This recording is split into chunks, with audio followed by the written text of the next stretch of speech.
Hola, te habla el profe Levi. En este video vamos a platicar sobre dos microorganismos importantes que cotidianamente viven con nosotros en cada momento: los virus y las bacterias. Siendo importante hablar sobre los virus, ya que lo que estamos viviendo en la actualidad con la pandemia, hemos escuchado a cada rato el concepto y el término virus. ¿Pero qué diferencia hay entre un virus y las bacterias? ¿Todos los virus son malos? ¿Todas las bacterias son malas? ¿O son iguales? ¿Tienen la misma característica? Eso es lo que vamos a platicar en este video. Vamos entonces.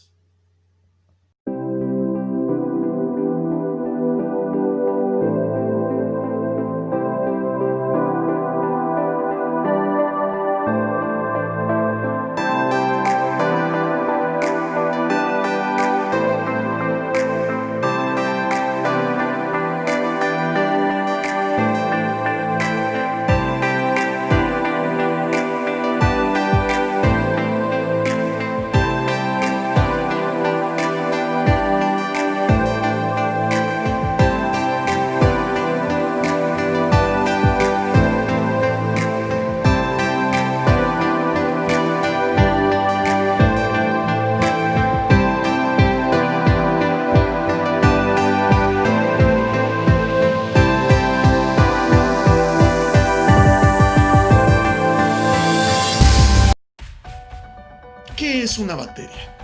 Empecemos por explicar qué es una bacteria.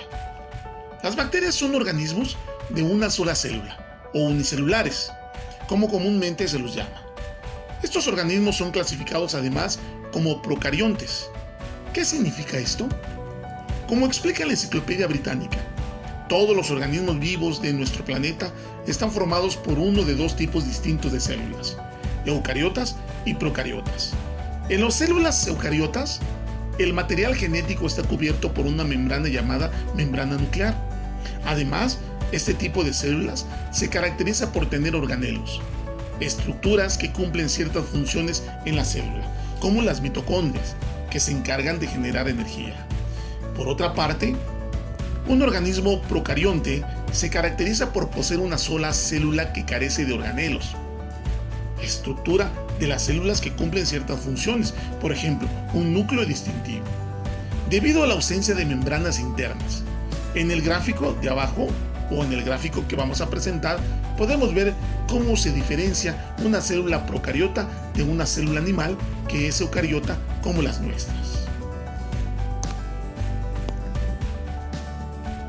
Como vemos en el esquema, mientras que nuestro material genético se encuentra en el núcleo de nuestra célula, en las bacterias, el material genético, los cromosomas, flotan libremente formando una masa retorcida llamada nucleoide, o en piezas circulares llamadas plásmidos.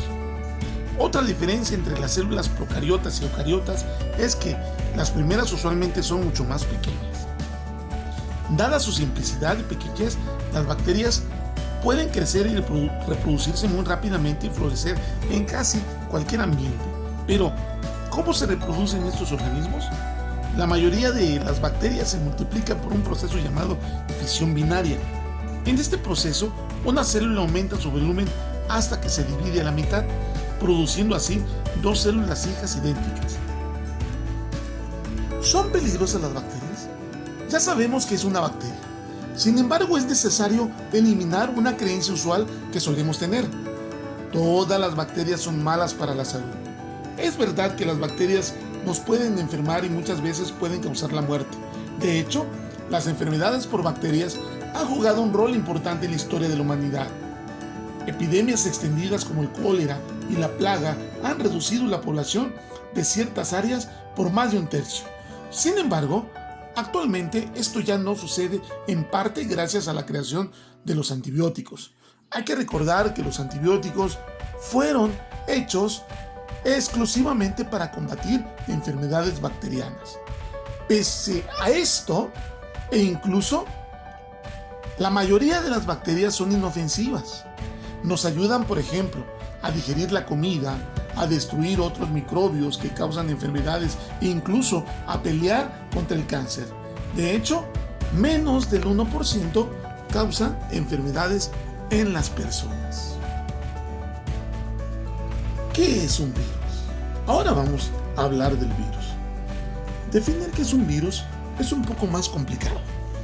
Primero, los virus se caracterizan porque siempre son agentes parasitarios, en contraste con las bacterias. Por lo general, son mucho más pequeños que estas. Son tan pequeños que cuando se les descubrió, fueron descritos como un líquido viviente tóxico. De hecho, la misma palabra virus significa veneno en latín.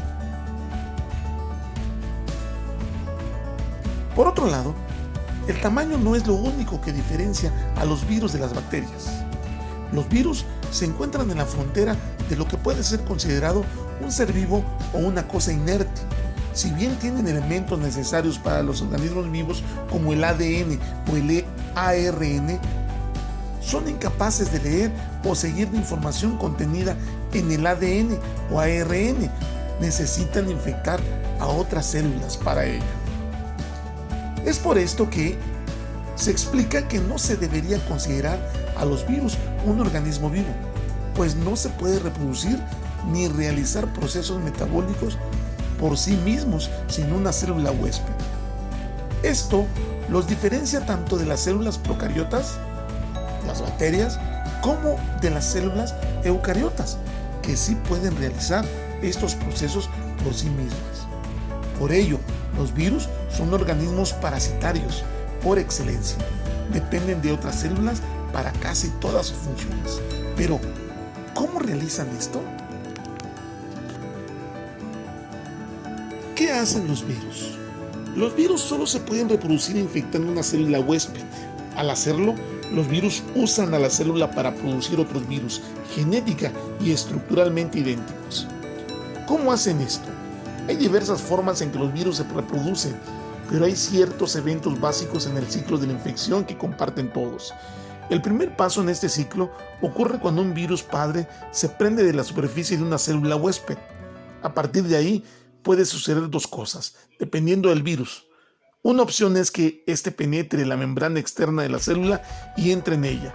Una vez adentro se libera el material genético del virus. La otra opción es que el virus se quede afuera, pero inyecte su material genético en el interior de la célula. Una vez liberado el material genético del virus en la célula, este toma el control de ella y usa su maquinaria para reproducirse. De esta manera, la célula ignora sus propias necesidades para producir nuevos virus. Por último, los virus dentro de la célula son expulsados para infectar otras células. Dependiendo del virus, algunas veces las células son destruidas en este proceso. Los virus muchas veces pueden causarnos enfermedades peligrosas. Sin embargo, como mencionamos anteriormente, no todos los virus nos atacan, y así como hay bacterias que pueden ser beneficiosas para nosotros, también hay virus que pueden resultar beneficiosos. Sin embargo, la forma de reproducir de un virus es bastante complicada en un organismo huésped, que le produce efectos totalmente negativos que incluso lo pueden llevar a la muerte. Grandes enfermedades virales, el SIDA, o, como en la actualidad, la epidemia que estamos pasando, que es el coronavirus, SARS-CoV-2. Quiero hacer un reconocimiento y un agradecimiento a Ecología Verde por fragmentos de sus videos, a Mundo, equipo de investigación de la página Mundo, a Curiosamente por fragmentos de su video,